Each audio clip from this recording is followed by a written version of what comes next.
I mean, he's got terrible parents. First, Esta, I have to ask you, as this kid grew up through the entire episode, how did you find so many actors who look like Jack Houston? I'm like, is this CGI?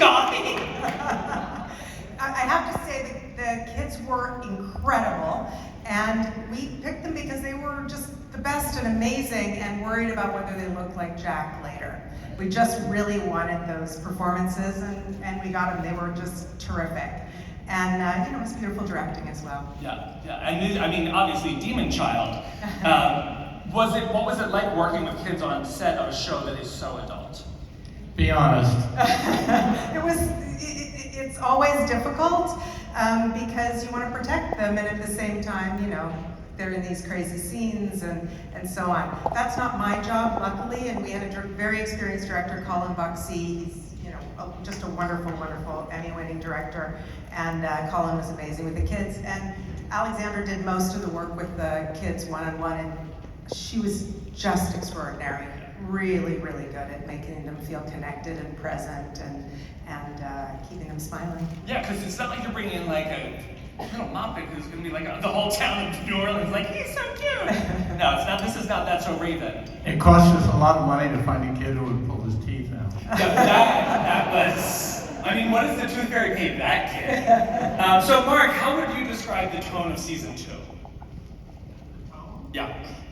Well, what the beauty, and I have this glorious job of being involved in all of these Anne Rice shows, and each one is so different from the next. And right now, I left yesterday. I left the set yesterday in England, where we're doing the Talamasca, and that is a sort of a mystery. It's almost a spy story with a hint of vampires and witches and other things we associate with Anne Rice. But I think it was important that all of these shows have their own distinctive flair and be not, on one hand, have them be connected, on the other hand, have them be something completely different and satisfy different appetites. And Esta has been just an extraordinary collaborator and has come up with a spin on these particular books that I think are both true to Anne Rice and very much what she invented. And so speaking of, in this, you're pulling things from different books. You're having some fun with where we go, where we know we're going to end up. What in season 2 were you most excited to give audiences from the books? Two of the things that I loved the most in the Lasher book 2, are the story that Julian tells of his life. Julian is Cortland's father, and the story that Lasher tells of his past life before he was with Suzanne back in the Middle Ages. And both of those stories make it into the show in really different forms. Julian comes back, gets to spend some time with Cortland, and and does tell his story somewhat to Cortland and to Rowan. And then Lasher is able to tell the story of his own life. And how is that Julian's homecoming, if you would?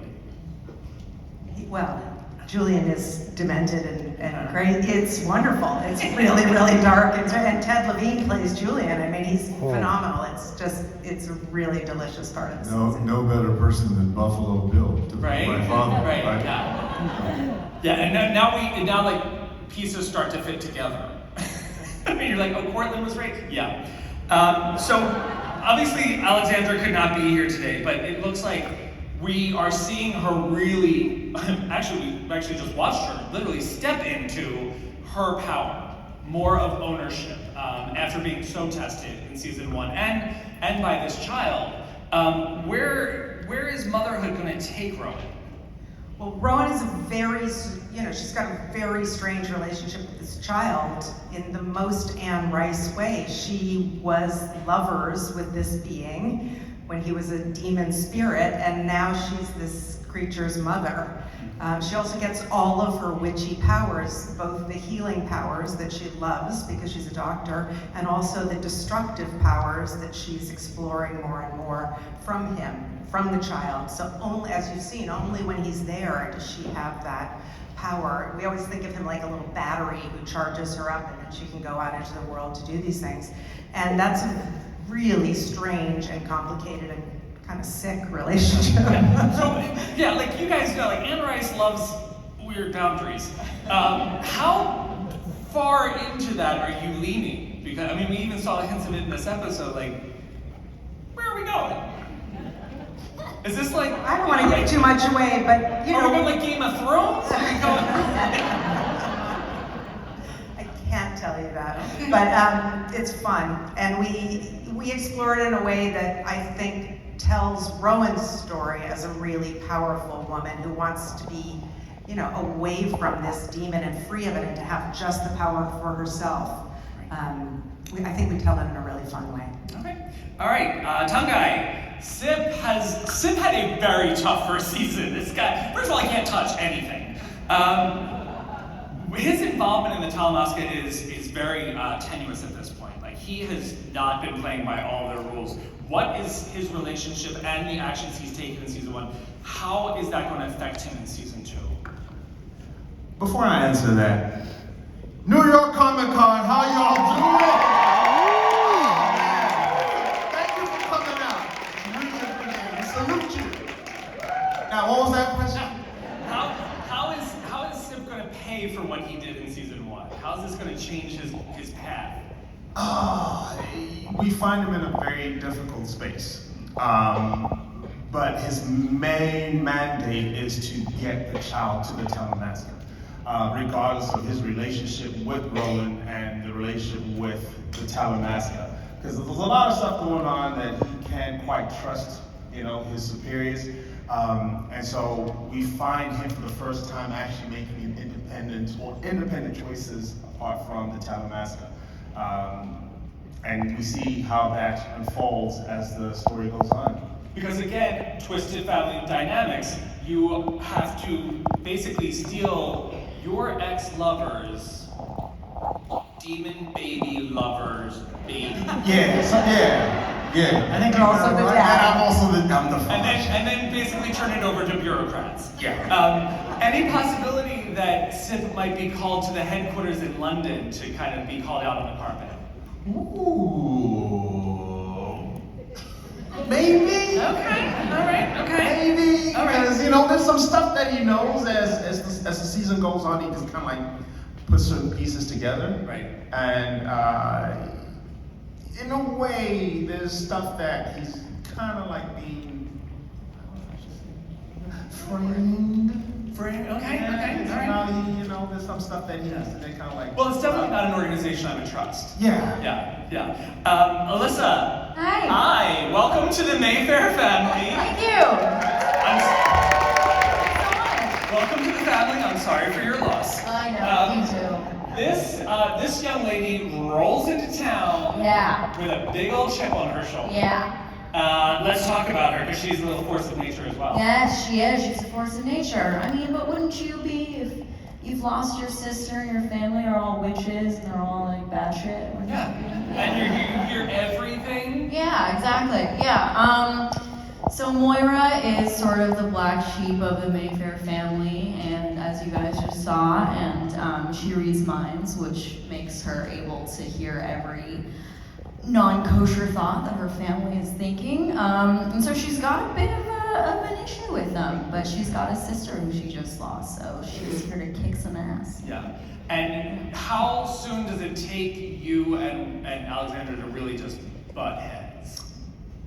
I mean, I think it's a slow burn sort of in the next couple episodes, but she's, you know, Rowan's coming into her powers, as Tis said, and with power comes responsibility, you know, so what is it? The great power and the responsibility, right?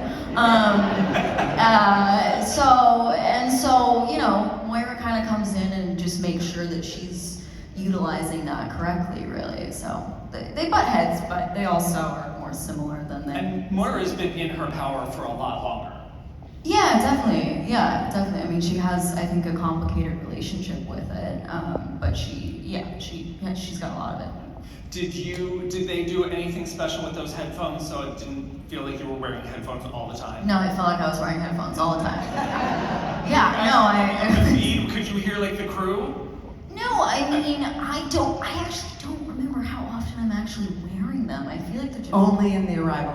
Oh my god, no, they're just on my neck all the time, so I just, made the hair team really mad, because I was just messing with it. Would have been a great, marketing, move. I know, I could get some free Beats headphones. Right? About Now, it. Harry, last time we saw Cortland, he was super stoned. And which I also appreciate because when we first met him, I'm like, that dude indulges. And now he's slightly free. What's he going to be like after having gone through this? Well, first I have to thank Esta and Bruce for getting me stoned at the end of the first season.